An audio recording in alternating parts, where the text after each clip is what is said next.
रावण को पता लगा कि दशरथ जी और कौशल्य जी का ब्याह होने वाला है, तो रावण ने कौशल्या मैया का अपहरण कर लिया है। ये सुना है आप लोगों ने ये कथा? नहीं। रावण ने सीता मैया को तो चुराया, ये तो सब जानते हैं, पर रावण एक बार कौशल्या मैया को भी चुरा के ले गया और कौशल्या मैया को ले गया। और दशरथ जी आ रहे थे बारात लेकर के, तो दशरथ जी की नाव को पकड़ के समुद्र में फेंक दिया रावण। और उस नाव में वशिष्ठ जी और दशरथ जी थे, बाकी तो सब गिर गए तैर के किनारे। बाकी दो लोगों को पटक दिया रावण ने। और रावण गया ब्रह्मा जी के पास और बोला, देखो मैंने दशरथ जी का विवाह होने ही नहीं दिया। जब दशरथ जी का विवाह ही नहीं हुआ तो मेरा मारने वाला, मुझे मारने वाला पैदा कैसे होगा? रावण को पता लग गया था कि मेरी मौत किसके हाथ है, तो उसे पता लगा कि दशरथ कौशल्या के द्वारा एक पुत्र होगा राम, उसके हाथों मेरी मृत्यु है। रावण ले गया तो कौशल्या मैया को और दशरथ जी को पानी में फेंक दिया समुद्र में। बोले डूब जाएंगे, मर जाएंगे। पर संयोग देखो कि दोनों मरे नहीं, दोनों समुद्र के किनारे लग गए और दोनों का मिलन हो गया, कौशल्या मैया और दशरथ जी का। तब तक रावण ब्रह्मा जी के पास गया। वहां रावण ब्रह्मा जी से मिल रहा था, यहाँ कौशल्या जी दशरथ जी से मिल गई। और वशिष्ठ जी बोले कि यही दुल्हन है। पूछा कि कौन हो देवी? बोले हम कौशल प्रदेश की राजकुमारी हैं कौशल्या। रावण हमें उठा के फेंक दिया और हम भटक गए, कहां जाएं? हमारा ब्याह दशरथ जी से होना था। तो दशरथ जी कौशल्या जी का विवाह वशिष्ठ जी ने कराया। अब रावण ब्रह्मा जी से बोला कि मैंने तो मार दिया। ब्रह्मा जी बोले, रावण तुम लाख प्रयास कर लो, दशरथ कौशल्या जी को आप मार ही नहीं सकते।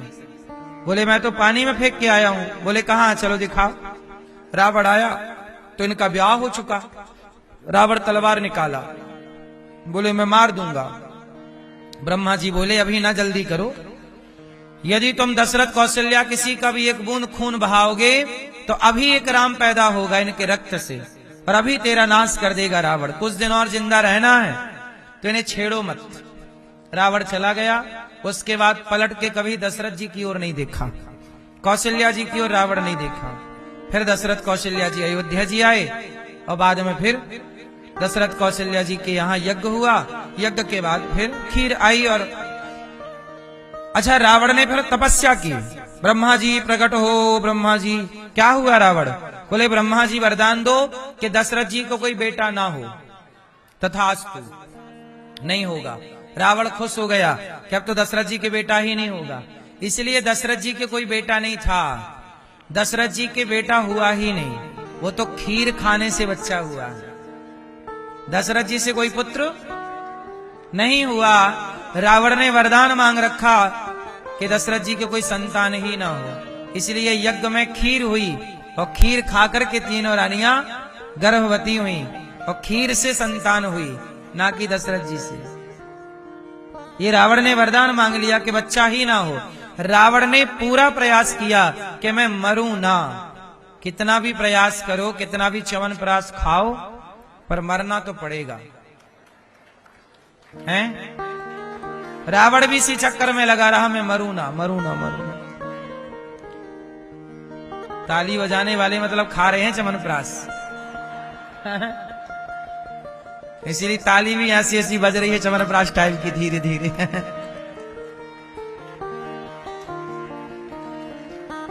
तो लाख करो चतुराई, कर्म का लेख मिटे ना भाई।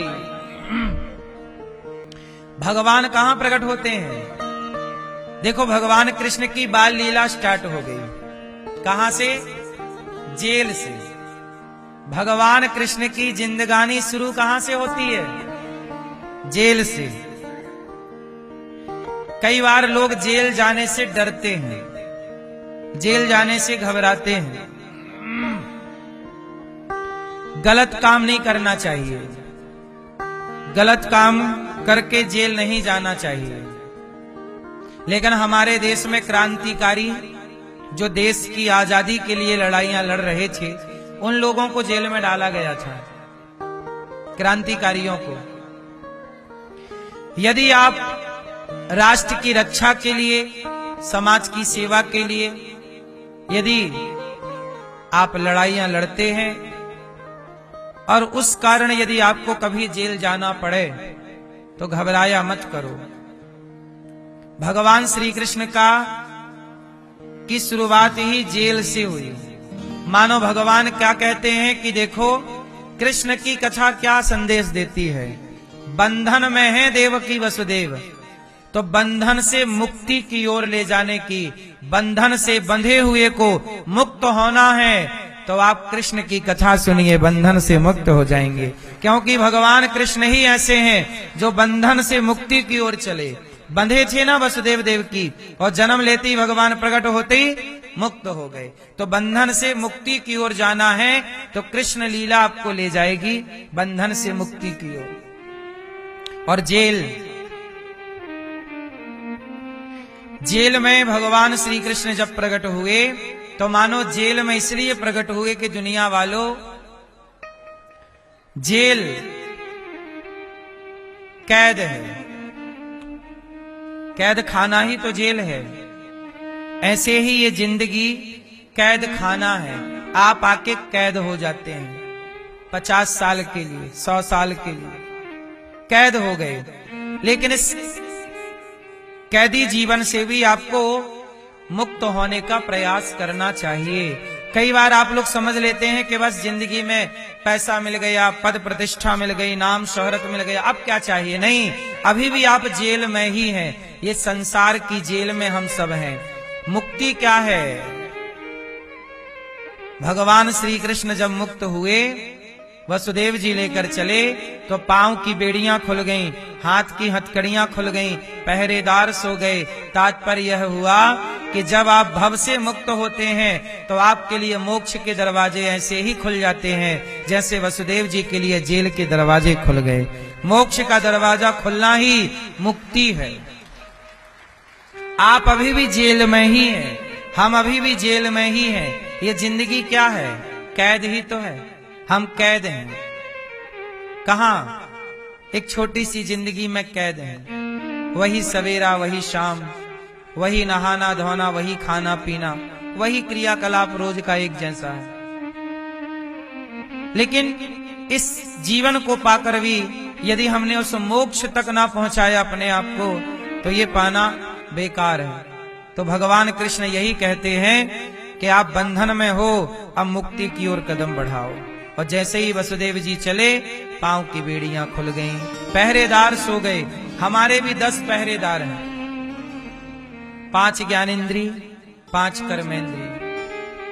जिनसे हमें ज्ञान होता है वो ज्ञान इंद्रिय है, जिनसे हम कर्म करते हैं वो कर्मेंद्रिय हैं। आंख से ज्ञान है रूप का, कान से ज्ञान है शब्द का, वाणी से ज्ञान है रस का, और नासिका से ज्ञान है गंध का, त्वचा से ज्ञान है स्पर्श का। ये 5 ज्ञान इंद्रिय हैं। 5 क्या है मेरी माँ? 5 ज्ञानेंद्रिय, 5 कर्मेंद्रिय। इन 10 इंद्रियों के ये 10 पहरेदार हैं। परेशान करते हैं आपको कौन कौन? 5 ज्ञानेंद्रिय तो परेशान करती ही हैं। आपको कौन परेशान करता है? आंख। आंख परेशान करती है कि नहीं? आंख क्या कहती रहती है? दिखाओ। आंख क्या कहती रहती है? दिखाओ, घुमाओ, चलो वहां देखने चलें, चलो वादियां देखने चलें, चलो समुद्र देखने चलें, चलो रेत देखने चलें, चलो चलो चलो। लेकिन इन आंखों का तब बढ़िया, आंखों का आंखें होना तब सार्थक हो जाता है जब आप इन आंखों से बिहारी जी को देखते हैं, भगवान का दर्शन करते हैं। वरना इन आंखों से दुनिया देखते हैं लोग। अच्छा, मैं एक बात कहूं,